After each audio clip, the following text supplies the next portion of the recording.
Welcome back, live from Just King's World. On my hip hop is we present to you Dope Read. Dope Read is a collection of books that's designed to elevate your mind, your thought process, and get you back reading, all while making yourself a better person. We got to read, y'all. Listen, we back. We are still reading and almost finished. We are going into chapter 9 of the 50th Law by Cent Robert Greene. Chapter 9 is titled Push Beyond Your Limits, Self-Belief. Your sense of who you are will determine your actions and what you end up getting in life. If you see your reach as limited, that you are mostly helpless in the face of so many difficulties, that it is best to keep your ambitions low, then you will receive the little that you expect. Knowing this dynamic, you must train yourself for the opposite. Ask for more, aim high, and believe that you are destined for something great. Your sense of self-worth comes from you alone, never the opinion of others. With a rising confidence in your abilities, you will take risks that will increase your chances of success. People follow those who know where they are going. So cultivate an air of certainty and boldness. The hustler's ambition. Let me point out to you that freedom is not something that anybody can be given. Freedom is something people take, and people are as free as they want to be. It's a quote by James Baldwin. Curtis Jackson's mother, Sabrina, had one powerful ambition in her life: to somehow make enough money to move her and her son away from the hood. She had Curtis when she was 15, and the only reasonable outlet at that age for making any good money was dealing drugs. It was a particularly dangerous life for a female hustler, and so she built up intimidating presence to protect herself. She was tougher and more fearless than many of her male dealers. Her only soft spot was her son. She wanted a different fate for him than hustling. To shelter him from the life she led, she had him stay with her parents in Southside Queens. As often as possible, she would show up with presents for the boy and to keep an eye on him. Someday soon, they would move to a better place. As part of a drug beef, Sabrina was murdered at the age of 23. And from that moment on, it looked like Curtis' fate in the world had been sealed. He was now essentially alone, no parents or real mentor to give him a sense of direction. It seemed almost certain that the following scenario will play itself out. He would drift towards a life of the streets. To prove his toughness, he would eventually have to resort to violence and crime. He would find his way into the prison system, and he would probably return for several stints. His life would basically be confined to the neighborhood, and as he got older, he could turn to drugs and alcohol to see him through, or at best, a series of menial jobs. All the statistics on parentless children growing up in such an environment pointed towards this limited and bleak future. And yet in his mind, something was different, was taking shape. With his mother gone, he spent more and more time alone and began to indulge himself in fantasies and carried him far beyond the neighborhood. He saw himself as a leader of some sort, perhaps in business or in war. He visualized in great detail the places where he would live, the cars he would drive, the outside world he would someday explore. It was a life of freedom and possibility, but these were not mere fantasies, they were real. They were destined to happen. He could see them clearly. Most important, he felt that his mother was looking at him. Her energy and ambition were inside of him now. Oddly enough, he would follow in her footsteps with the same plan to hustle and get out of the game. To avoid her fate, he forged an intense belief that nothing could stop him, not a gunshot, the schemes of other hustlers, or the police. The streets would not confine him. In May of 2000, Curtis, now known as 50 Cent, somehow survived the 9 bullets that a hired assassin had pumped into his body. The timing of the attack had been particularly poignant. After years of hustling on the streets and in music, his first album had been about to come out. But then, after the aftermath of the shooting, Columbia Records canceled the album and dropped him from the label. He would have to start all over. In the months to come, as he lay in bed recovering from his wounds, he began to reconstruct himself mentally. much as he had done after the murder of his mother. He saw in his mind, in even fresher detail than ever, the path he would now have to take. He would conquer the rap world with a mixtape campaign, the likes of which no one has ever seen before. It would come from his intense energy, his persistence, the even rougher sound he would create, and the image he would now project of an indestructible gangster. Within a year of the shooting, he was on his way to making the vision a reality. His first songs hit the streets and created a sensation. As he progressed on this path, however, he saw one of the very large impediment still blocking his path. The assassins were looking to finish the job, and they could show up at any moment. 50 was forced to keep a low profile and stay on the run. But the feeling of being hunted was intolerable. He would not live this way, and so he decided that he needed was a group of tight-knit disciples who would help protect him and overcome his sensation of isolation. To make this a reality, he told his closest friends to convey a meeting in his grandparents' house in Southside Queens. They were to invite his most fervent fans in the neighborhood, the younger men who they knew to be loyal and dependable, and they should all bring guns to help secure the street before 50 showed up. When 50 finally entered the living room of his grandparents' house the day of the meeting, he could feel the energy and excitement. The space was filled with over 20 young men, all ready to do his bidding. He began by painting for them his precise vision of the future. His music now was hot, but it was going to get a lot hotter. Within 2 more years, he was certain to land a major record deal. In his head, he already could hear the songs for the first record, visualize the cover and the overall concept. It was to be the story of his life. This record, he assumed then, would be astronomical success because he had figured out a kind of formula for how to make and market hit songs. He was not the usual rap star, he explained. He was not in this for the bling or the attention, but for the power. He would take the money from the record sales to establish his own businesses. This was destiny. Everything in life was meant to happen as it did, including the assassination attempt, including this very meeting that afternoon. He was going to forge a business empire, and he wanted to take all of them with him. Whether any of them wanted, he would provide as long as they proved themselves dependable and shared his sense of purpose. They could be rappers on the record label he would establish or road managers for his tours, or they could go to college and get a degree. He would pay for it all. You are like my pack of wolves, he explained, but none of this would happen if the alpha wolf gets killed. What he asked for was their help in providing security and keeping him in touch with what was happening on the streets, and in doing some of the legwork for the promotion of and distribution of his mixtapes. He needed followers, and he had chosen them. All of them agreed to the proposal, and over the years to come, many of them stayed on to gain important positions within his expanding empire. And if they ever stopped to think about it, it was uncanny how close the future had come to resemble the picture he had painted so many years before. By 2007, after the tremendous success of his first 2 records, 50 began to sense a problem looming on the horizon. He had created an image for the public, a 50 myth that centered on his tough and menacing presence and his indestructibility. This was projected in his videos and interviews, and the photos of him with his glare and tattoos. Most of it was real, but it was all heightened for the dramatic effect. This image had brought him a great deal of attention, but it was turning into an elaborate trap. To prove to his fans that he was still the same 50, he would have to keep upping the ante, engaging in more and more outrageous antics. He could not afford to seem like he was going soft, but it was not real to him anymore.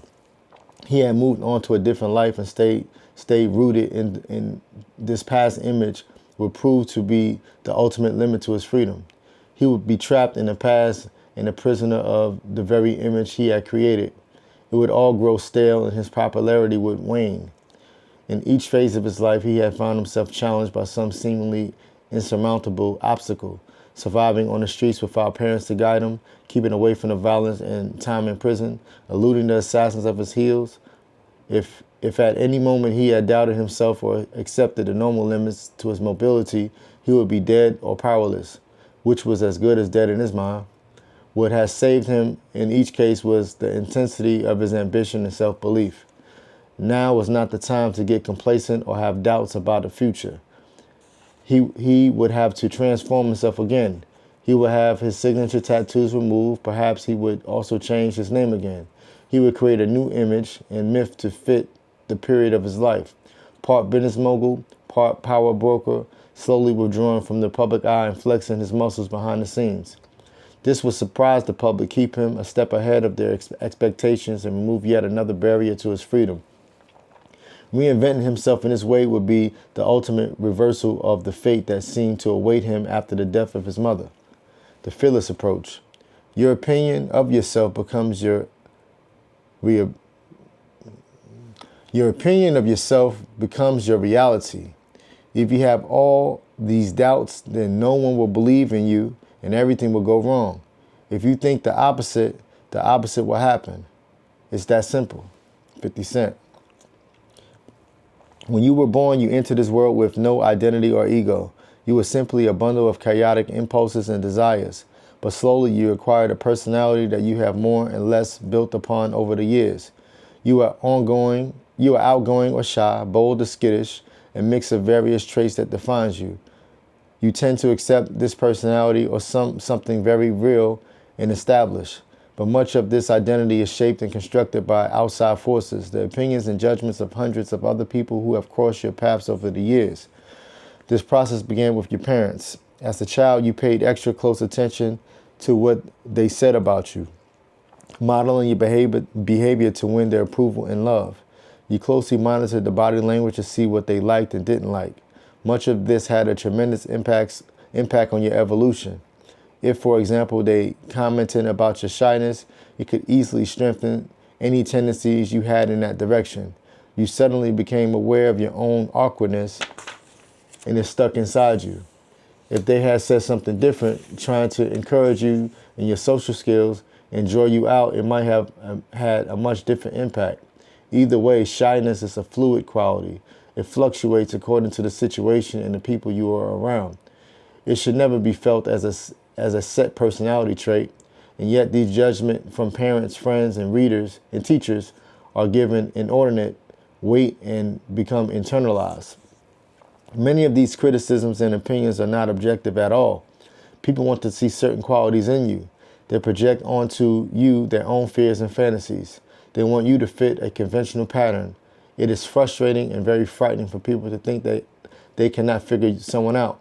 Behavior that is considered abnormal or different, which may very well be coming from somewhere deep within you, is actively discouraged.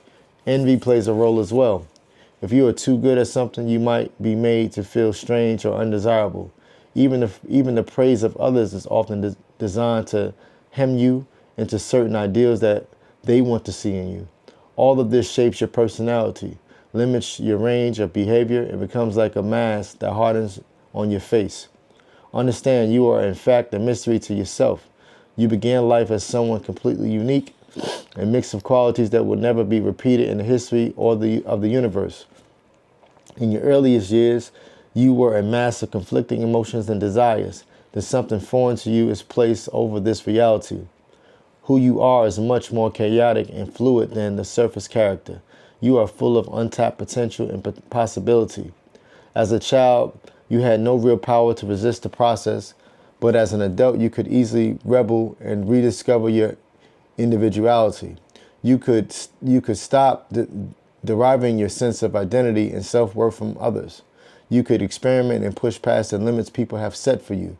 You could take action that is different from what they expect, but that is to incur a risk.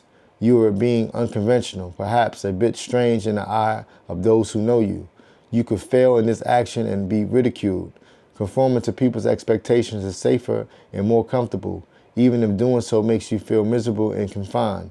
In essence, you are afraid of yourself and what you could become. This is another fearless way of approaching your life. It begins by untying yourself from the opinions of others. This is not as easy as it sounds. You are breaking the lifelong habit of continually referring to other people when measuring your value. You must experiment and feel the sensation of not concerning yourself with what others think of or expect of you. You do not advance or retreat with their opinions in mind. You drown out the voices that often translate into doubts inside of you. Instead of focusing on the limits you have internalized, you think of the potential you have for new and different behavior. Your personality can be altered and shaped by your conscious decision to do so. We barely understand the role that willpower plays in our actions. When you raise your opinion of yourself and what you are capable of, it has this decided influence of what you do. For instance, you feel more comfortable taking some risks, knowing that you are always able to get back on your feet or if it fails. Taking the risk will then make your energy level rise. You have to meet the challenge or go under, and you will find untapped reservoirs or creativity within you. People are drawn to those who act boldly, and their attention and faith in you will become the efforts of heightening your confidence. Feeling less confined by doubts, you give freer rein to your individuality, which makes everything you do more effective. This movement towards confidence has a self-fulfilling quality that is impossible to deny. Moving towards such self-belief does not mean you cut yourself off from others and their opinions of your actions. You must take a constant measure of how people receive your work and use to maximum effect their feedback.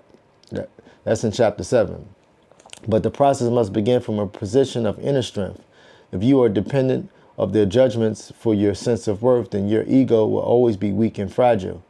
You will have no sense of balance. You will wilt under criticisms and soar too high with any praise. Their opinion are merely helping you shape your work, not your self-image.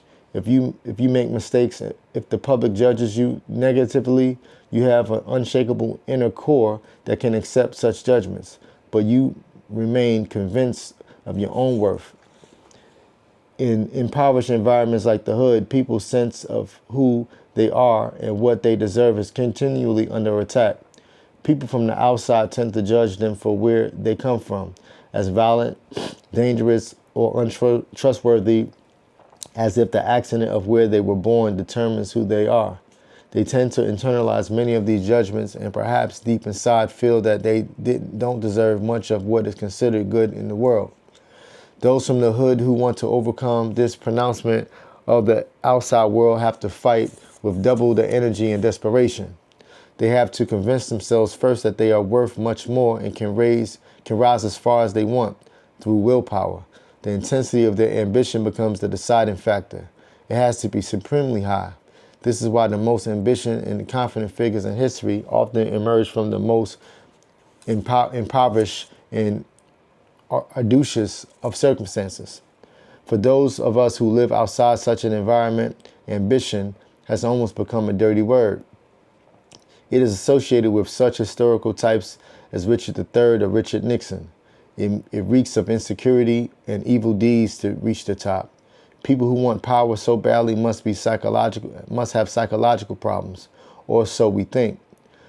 Much of this social prudity around the idea of power and ambition comes from the unconscious guilt and desire to keep other people drawn down. To those occupying a position of privilege, the ambitiousness of those from below seem like something scary and threatening. If you come from relative prosperity, you are more than likely tainted with some of the prejudice, and you must exaggerate it as much as possible. If you believe ambition is ugly and need to be disguised or repressed, you will have to tiptoe around others, making a show of false humility in two minds every time you contemplate some necessary power move. If you see it as beautiful as the driving force behind all great human accomplishments, then you will feel no guilt in raising your level of ambition as high as you want and pushing aside those who block your path. One of the most fearless men in history has to be the great 19th century abolitionist Frederick Douglass. He was born into the cruelest system known to man, slavery. It was designed in every detail to destroy a person's spirit. It did so by separating people from their families so they could develop no real emotional attachments in their lives. It used constant threats and fear to break any sense of free will, and it made sure the slaves were kept illiterate and ignorant. They were to form only the lowest opinions of themselves. Douglas himself suffered all of these fates as a child, but somehow from his earliest years he believed that he was worth much more, that something powerful had been crushed, but that it could spring back to life. As a child, he saw himself escaping the clutches of slavery someday, and he nourished himself on that dream. In 1828, at the age of 10, Douglas was sent by his master to work in the home of a son-in-law in Baltimore, Maryland. Douglas read this as some kind of providence working in his favor. It meant he would escape the hard labor of the plantation and have more time to think. In Baltimore, the mistress of the house was constantly reading the Bible, and one day he asked her if she would teach him to read. She happily obliged, and he quickly learned. The master of the house heard of this and severely upbraided his wife. A slave must never be allowed to read and write. Excuse me. He forbade her to continue with the teachings. Douglas, however, could not manage on his own. Getting books and dictionaries for himself on the sly, he memorized famous speeches which he could go over in his mind at any time of the day. He saw himself becoming a great orator, railing against the evils of slavery. With growing knowledge of the outside world, he came to resent even more bitterly the life he was forced to lead. This infected his attitude, and his owner sensed it. At the age of 15, he was sent to a farm run by Mr. Covey, whose sole task in life was to break the spirit of a rebellious slave. Covey, however, was not successful. Douglas had already created in his mind an identity for himself that would not match what Covey wanted to impose on him. This image of his own high value, believed in with all of his energy, would become reality. He maintained his inner freedom and his sanity. He converted all of the whippings and mistreatment into a spur for him to escape to the north. It gave him more material to someday share with the world of the evils of slavery. Several years later, Douglas managed to escape to the north. There he became a leading abolitionist, eventually funding his own newspaper and always pushing against the limits people tried to impose on him. Understand, people will constantly attack you in life. One of their main weapons will be to instill in you doubts about yourself, your worth, your abilities, your potential. They will often disguise this as their objective opinion, but inadvertently it has a political purpose. They want to keep you down. You are continually prone to believe these opinions, particularly in your self-image, is fragile. In every moment of life, you can defy and deny people this power. You do so by maintaining a sense of purpose, a high destiny you are fulfilling. From such a position, people's attacks do not harm you. They only make you angry and more determined. The higher you raise this self-image, the fewer judgments and manipulation you will tolerate. This will translate into fewer obstacles in your path. If someone like Douglas could forge this attitude amid the most unfree of circumstances, then we should surely be able to find our way to such inner strengths. The keys to fearlessness: one's own free, untamed desires, one's own whim.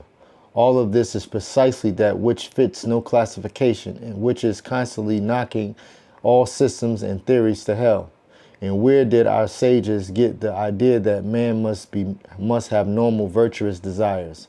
What man needs to only his own independent wishing, whatever that independence may cost and whatever it may lead. In today's world, our ideas of freedom largely revolves around the ability to satisfy certain needs and desires. We feel free if we can gain the kind of employment we desire, buy the things we want, and engage in a wide range of behavior, as long as it does not harm others. According to this concept, freedom is something essentially passive. It is given and guaranteed to us by our government, often by not meddling in our affairs in various social groups. There is, however, a completely different concept of liberty. It is not something that people grant us as a privilege or right. It is a state of mind that we must work to attain and hold on to. With much effort, it is something active and not passive. It comes from exercising free will. In our day-to-day, affairs, much of our actions are not free and independent. We tend to conform to society's norms and behavior and thinking. We generally act out of habit, without much thought as to why we do things. When we act with freedom, we ignore any pleasures to conform. We step beyond our usual routines, asserting our will and our individuality. We move on our own. Let us say we have a career that affords us enough money to live comfortably and offers us a reasonable future. But this job is not deeply satisfying. It doesn't lead us anywhere we want to go. Perhaps we also have to deal with a boss who is difficult and imperious. Our fears for the future, our comfortable habits, and our sense of propriety will compel us to stay on. All of these factors are forces that limit and confine us. But at any moment, we could let go of the fear and leave the job, not really certain where we are headed, but confident we can do better. In that moment, we exercise free will. It initiates from our own deepest desires and need. Once we leave, our mind must rise to the challenge. To continue on this path, we have to take more independent actions because we cannot depend on habits of friends to see us through. Free action has a momentum of its own. Many will argue that the idea of active freedom is basically an illusion. We are products of our own environment, so they say. If people become successful, it is because they benefited from certain favorable social circumstances. They were in the right place at the right time. They got the proper education and mentoring. Their willpower played a part, no doubt, but a small part. If circumstances were different, so the argument goes, these types will not have the success they had, no matter how strong their willpower. All kinds of statistics and studies can be trotted out to support this argument. But in the end of this chapter, it is merely a product of our times and the emphasis on passive freedom. It chooses to focus on circumstances and environment, as if the exponentially free actions of a Frederick Douglass could also be explained by his psychology or the lack he had in learning to read. In the end, such a philosophy means to deny the essential freedom we all possess to make a decision independent of outside forces. It wants to diminish individuality. We are just products of a social process they imply. Understand that any moment you can kick this philosophy and its ideas into a trash can by doing something irrational and unexpected, contrary to what you have done in the past, an act not possibly explained by your upbringing or nervous system. What prevents you from taking such action is not mommy, daddy, or society, but your own fears. You are essentially free to move beyond any limits others have set for you, to recreate yourself as thoroughly as you wish. If you had some terrible, painful experience in the past, you could choose to let that pain sit there and you could soak it in. On the other hand, you could decide to convert it into anger and cause to promote or some form of action. Or you could choose to simply drop in and move on. Drop it and move on. Releasing the freedom and power that brings you. No one can take away the opinions or force your response. It's all up to you. Moving to this more active form of freedom does not mean that you are giving yourself over to the wild and ill-considered action. Your decision to alter a career path, for instance, is based on careful consideration of your strengths and deepest desires and the future you want. It comes from thinking for yourself and not accepting what others think about you. The risks you take are not emotional, and for the sake of a thrill, they are calculated. The need to conform and please others will always play a role in our actions, consciously or unconsciously. To be completely free is impossible and undesirable. You are merely exploring a freer range of action in your life and the power it could bring you. What block us from moving in this direction are the pressures we feel to conform, our rigid habitual patterns of thinking, and our self-doubts and fears. The following are 5 strategies to help you push past these limits. The first one is defy all categories. As a young girl growing up in Kansas in the turn of the 20th century, Amelia Earhart felt oddly out of place. She liked to do things on her own, playing rough games with the boys, spending hours of herself reading books, or disappearing on long hikes. She was prone to behavior that others considered strange and unorthodox. At boarding school, she was kicked out for walking on the roof in her nightgown. As she got older, she felt intense pressure to settle down and be more like other girls. Earhart had an adherence, however, of marriage, of the constrictions it represented for women. So she looked for a career, trying her hand at all kinds of jobs. But she craved adventure and challenges, and the jobs available to her were menial and mindless. Then one day in 1920, she went for a short ride in an airplane, and suddenly she knew she had found her calling. She took lessons and became a pilot. In the air, she felt the freedom she had always been looking for. Piloting and plane was a constant challenge, physical and mental. She could express the daring side of her character, her love for adventure, as well as her interest in the mechanics of flying. Female pilots at the time were not taken seriously. The men were the ones who set records and blazed new paths. To combat this, Earhart had to push the limits as far as she could, doing feats of flying that would make headlines and contribute something to the profession. In 1932, she became the first woman to pilot a plane solo across the Atlantic, in which would turn out to be her most death-defying and physically arduous flight. In 1935, she contemplated doing a crossing of the Gulf of Mexico. One of the most famous male pilots at the time told her it was too dangerous and not worth the risk. Feeling there was a challenge in this, she decided to attempt the flight anyway and managed it with relative ease, showing others how it could be done. In any moment in her life, she had succumbed to the pressure to be more like others. She would have lost the magic that had seemed to follow her when she went her own discretion. She decided to continue being herself for whatever the consequences might be. She dressed in her unconventional manner and spoke her mind on political matters, even though that was considered unbecoming. When the famous publicist and promoter George Putman asked for her hand in marriage, Earhart accepted under the condition that he signed a contract guaranteeing he would respect her desires for maximum freedom within their relationship. People who meet her invariably commented that she was not really masculine or feminine or even androgynous. I don't. Let's spell this word out, y'all. Androgynous. Androgynous, but completely herself. A unique mix of qualities. It was this part of her that fascinated people and kept her in the limelight. In 1937, she attempted the riskiest flight of her career, to circle the world via the equator, including a stopover on a tiny island in the Pacific.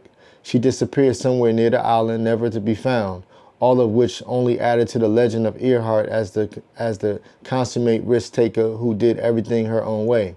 Understand, the day you were born, you became engaged in a struggle that continues to this day and will determine your success or failure in life. You are an individual with ideas and skills that make you unique, but people are constantly trying to fit you into narrow categories that make you more predictable and easier to manage. They want you to see you as shy or outgoing, sensitive or tough. If you succumb to this pressure, then you may gain social acceptance, but you will lose the unconventional parts of your character that are the source of your uniqueness and power.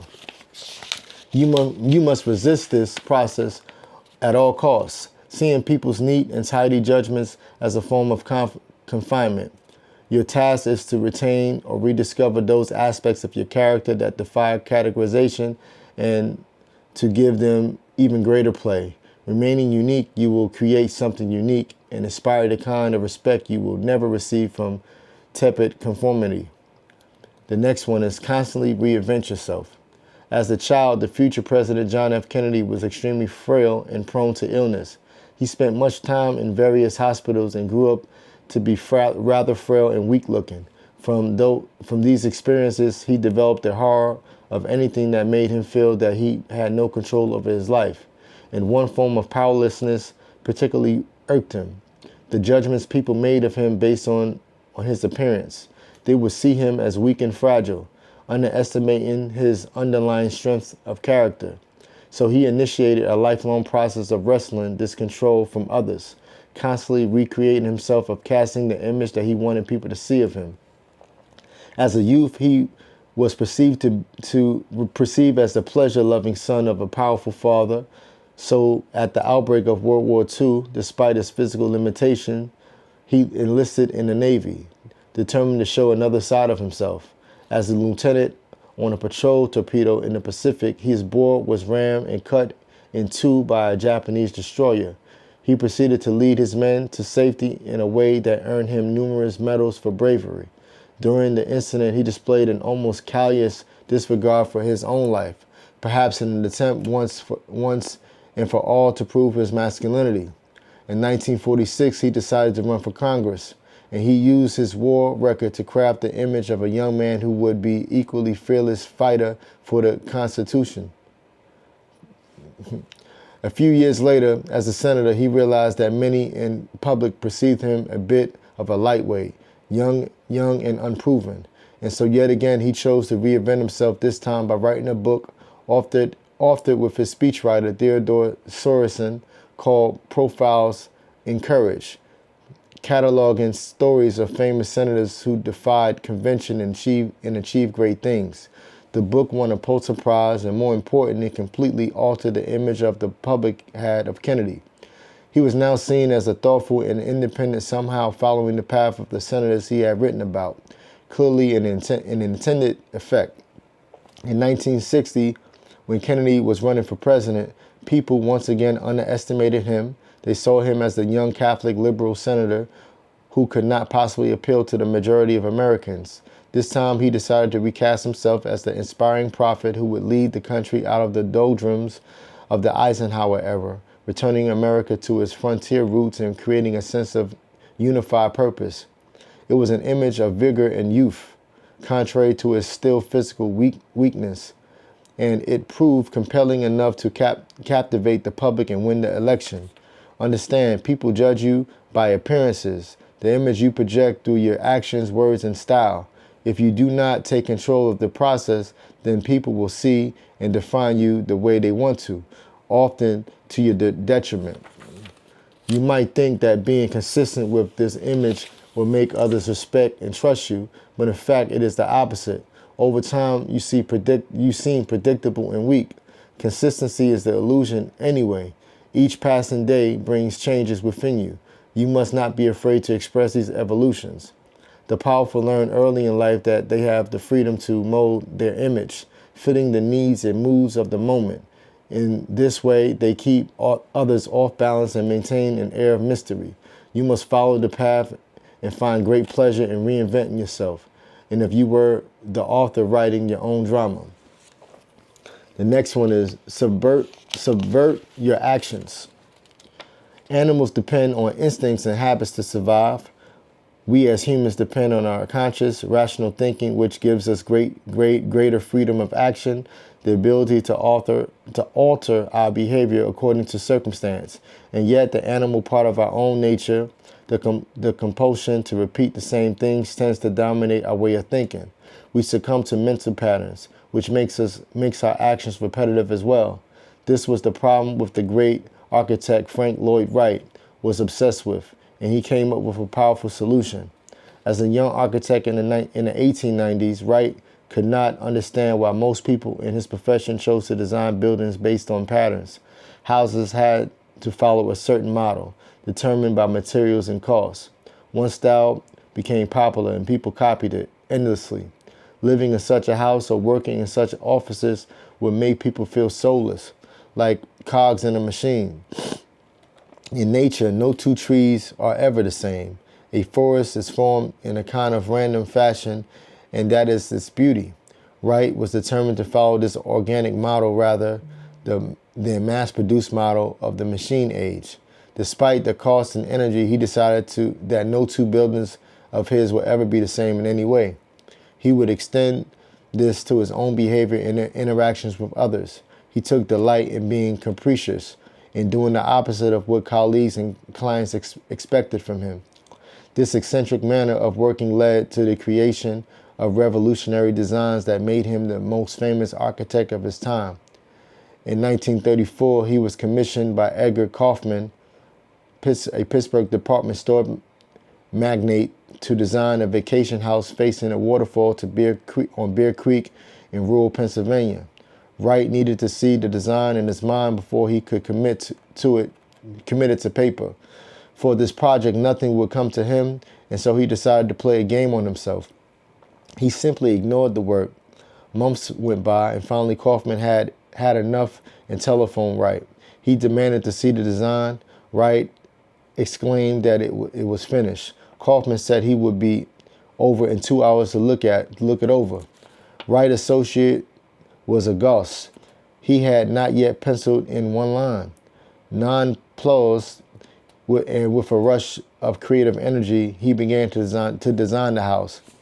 It would not face the waterfalls, he decided, but stand over and incorporate it. When Kaufman saw the design, he was delighted. The house became known as Falling Water, often considered Wright's most beautiful creation. In essence, Wright had forced his mind to face the problems without research or preconceptions, completely in the moment. It was an exercise to free himself from prior habits and create something totally new. What often prevents us from using the mental fluidity and freedom that we naturally possess are the physical routines in our lives. We are the same people and do the same things, and our minds follow these patterns. The solution then is to break this up. For instance, we could deliberately indulge in some random, even irrational act, perhaps doing the very opposite of what we would normally do in our day-to-day life. By taking an action we have never done before, we place ourselves in unfamiliar territory. Our minds naturally awaken to the novel situation. In a similar vein, we can force ourselves to take different routes, visit strange places, encounter different people, wake up at odd hours, or read books that challenge your minds instead of dull them. We should practice this when we feel particularly blocked and uncreative. In such moments, it is best to be ruthless with ourselves and our patterns. Next, you need to create a sense of destiny. In the year 1428, soldiers stationed in the garrison at the French town began to receive visits from a 16-year-old girl named Joan of Arc.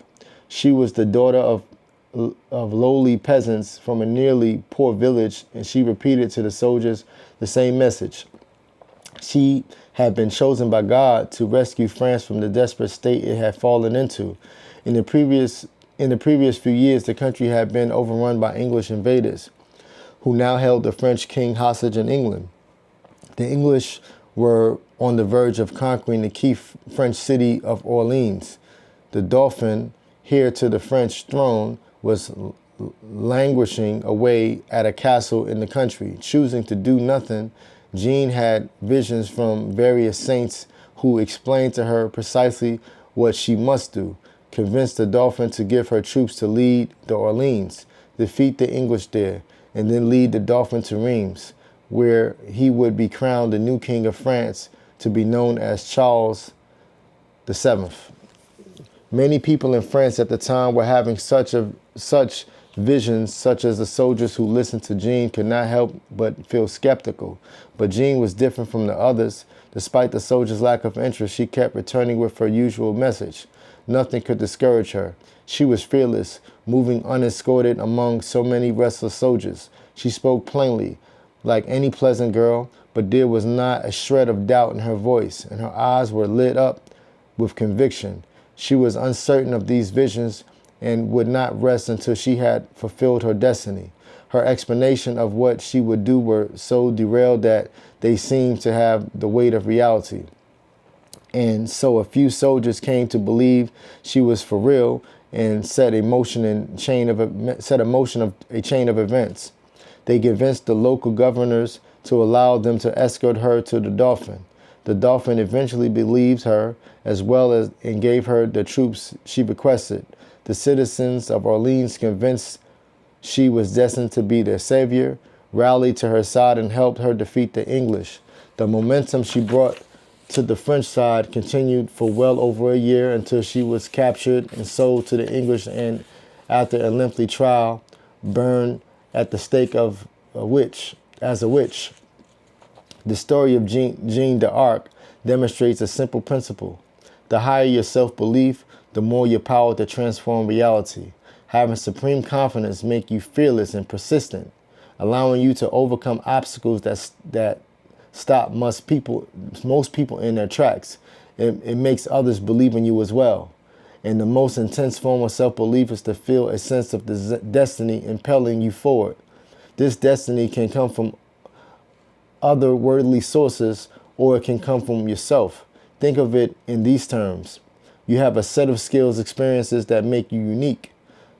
They point towards some life task that you were meant to accomplish.